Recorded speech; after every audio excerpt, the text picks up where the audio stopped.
આજના સમયની અંદર ખેડૂતો માત્ર ને માત્ર રાસાયણિક ખાતરો જ વાપરતા હોય છે, જેના લીધે જમીનને વધારે પડતું નુકસાન થતું હોય છે.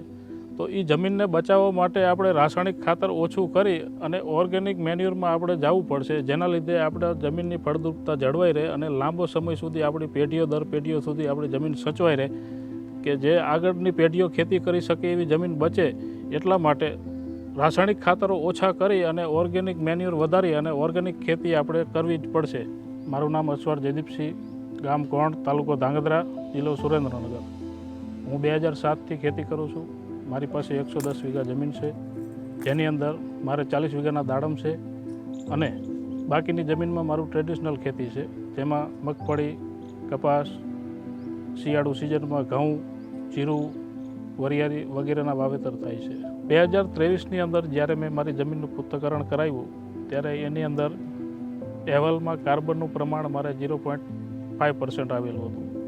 તો એની પૂર્તિ કરવા માટે મારે કોઈ પણ સંજોગોમાં કાર્બન મેન્ટેન કરવાનો હતો.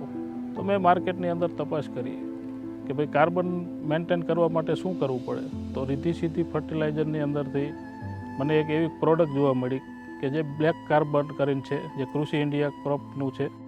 એના વિશે મેં જોયું, જાણ્યું, તો એ ગ્રેન્યુઅલ ફોર્મમાં છે અને જે મેં વાપરવાનું ચાલુ કર્યું. પહેલાં વર્ષે મેં જીરાની અંદર સ્ટાર્ટમાં 50 બેગ લઈ જઈ અને નાખેલું હતું, જેના મને સારા એવા પરિણામ મળ્યા. પછી મેં મારા ટોટલ ક્રોપની અંદર એનો વપરાશ ચાલુ કર્યો.